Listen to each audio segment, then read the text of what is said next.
नमस्कार दोस्तों, मेरा नाम है चंदन कुमार और आज का हमारा टॉपिक है एनेस्थीसिया। आज हम लोग एनेस्थीसिया के बारे में पढ़ेंगे। ठीक है, तो देखते हैं एनेस्थीसिया के बारे में। इसका जो डेफिनेशन है उसको थोड़ा सा देख लेते हैं। ठीक है, तो एनेस्थीसिया का जो डेफिनेशन है वो कुछ इस तरह से है। Anaesthesia is a use of drug call anaesthetic to temporarily prevent pain and loss of sensation during medical procedure such as surgery.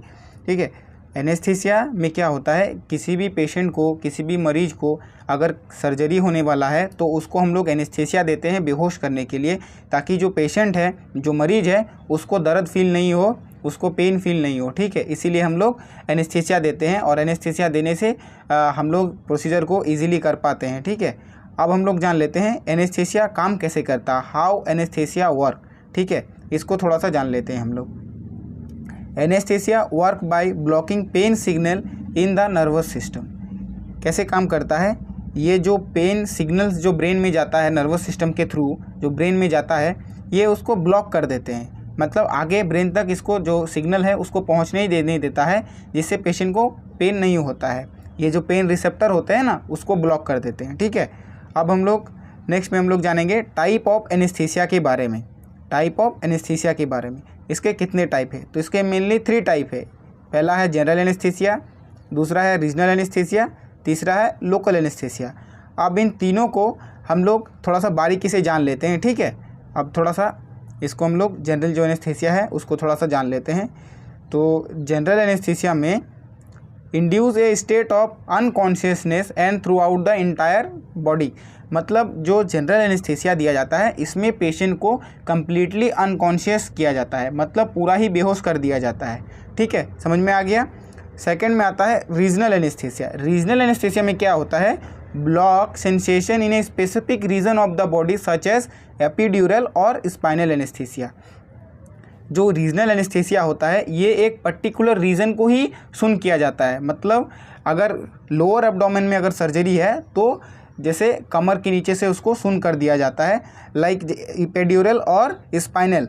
Spinal का मतलब आप समझ रहे होंगे कि जब सीजरियन डिलीवरी होता है तो उसमें हम लोग स्पाइनल देते हैं, जिसमें पेशेंट कॉन्शियस रहता है, इसमें बेहोश नहीं होता है।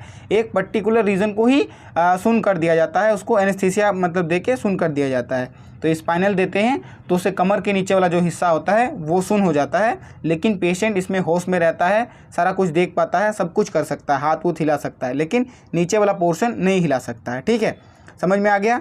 अब हम लोग बात करते हैं लोकल एनेस्थीसिया के बारे में। लोकल एनेस्थीसिया में क्या होता है, numb a specific localise area use for minor procedure. Local anaesthesia में क्या होता है कि हम लोग को जहाँ काम करना होता है, जिस जगह पे काम करना होता है, उसी जगह को हम लोग मतलब एनेस्थीसिया देते हैं, उसी जगह को सुन करते हैं, उसी जगह को नम कर देते हैं। ठीक है, मतलब हमें जहाँ प्रोसीजर करना है उसी जगह पे, मान लीजिए कहीं पे कट हो गया तो वहाँ पे स्टिचेस लगाना है, तो उस जगह को नम करते हैं हम लोग, लोकल एनेस्थीसिया देके उस जगह को सुन करके फिर हम लोग स्टिचेस लगा देते हैं। ठीक है, अब हम लोग जान लेते हैं, थोड़ा सा देख लेते हैं इसके रूट के बारे में, रूट ऑफ एडमिनिस्ट्रेशन के बारे में, जो एनेस्थीसिया के बारे में। ठीक है, रूट के बारे में पहला है जनरल। जनरल में क्या दिया जाता है, पहला है इनिलेशन एंड सेकेंड है इंट्रावेनस। ठीक है, इनिलेशन से मतलब जो ऑक्सीजन मास्क के थ्रू उसको पेशेंट को इनहेल किया जाता है बेहोश करने के लिए, और इंट्रावेनस जो होता है वो डायरेक्ट वेन में दिया जाता है एनेस्थीसिया को। ठीक है, समझ में आ गया। अब हम लोग सेकंड में याद करते हैं रीजनल एनेस्थीसिया के बारे में। रीजनल में क्या क्या होता है, एक होता है स्पाइनल, एक होता है एपिड्यूरल और एक होता है पेरिफेरल नर्व ब्लॉक। ठीक है, अब हम लोग थर्ड में जानते हैं लोकल एनेस्थीसिया के बारे में। इसमें टॉपिकल होता है और इन्फिल्ट्रेशन होता है। टॉपिकल मतलब जहाँ टॉपिकली इसको अप्लाई करके उस जगह को सुन किया जाता है, जैसे कि लिग्नोकेन जेली आता है, जिसे हम लोग अगर बर्न पेशेंट हो जाता है उसमें हम लोग लिग्नोकेन जेली का यूज़ करते हैं सुन करने के लिए। ठीक है, और इन्फिल्ट्रेशन होता है, मतलब उस जगह में पूरा सा फिल्ट्रेट कर दिया जाता है, पूरा उसमें उस जगह को उसके चारों ओर जो एनेस्थीसिया उसको दे के फिर उस जगह को सुन कर दिया जाता है, उस पार्ट को सुन कर दिया जाता है। अब हम लोग जान लेते हैं इसके ड्रग के बारे में, जो कितने कितने ड्रग होते हैं जो इनिलेशन गैसेस के थ्रू जो दिया जाता है, उस ड्रग को हम लोग जान लेते हैं। पहले सबसे पहले है sevoflurane, desflurane, isoflurane, halothane and nitrous oxide. ये सब जो इनहेल किया जाता है, इनहेलेशन के थ्रू दिया जाता है, ये सब ड्रग इसमें यूज़ होता है। अब हम लोग जान लेते हैं इंट्रावेनस, जो कि वेन में डायरेक्टली दिया जाता है। उन ड्रग्स के बारे में, उन एनेस्थीसिया ड्रग के बारे में थोड़ा सा जान लेते हैं। सबसे पहले है बारबिचुरेट्स।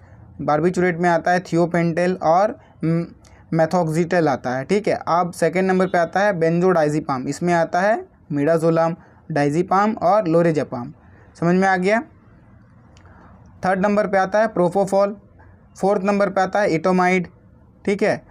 फिफ्थ नंबर पे आता है केटामाइड और सिक्स में आता है अल्फाक्सोलोन, ठीक है। इतना सब समझ में आ गया। एक स्क्रीनशॉट ले लीजिए, ठीक है, ताकि आपको बाद में नोट्स बनाने के काम में आ जाएगा, ठीक है, याद रहेगा। अब हम लोग जान लेते हैं लोकल एनेस्थेटिक ड्रग के बारे में, लोकल एनेस्थेटिक ड्रग के बारे में, ठीक है। इसमें आता है लिग्नोकेन, बुपिवेकेन और टेट्राकेन, ये सब लोकल एनेस्थेसिक में दिया जाता है, ठीक है। वीडियो अगर अच्छा लगा हो तो लाइक कर दीजिएगा और साथ ही साथ चैनल को सब्सक्राइब कर लीजिएगा ऐसे इन्फॉर्मेटिव वीडियो के लिए। और अगर आपको पूरा नोट्स चाहिए तो कमेंट में लिखिएगा, ठीक है, मैं इसका आपको नोट्स प्रोवाइड करा दूँगा। तब तक के लिए बाय, थैंक यू।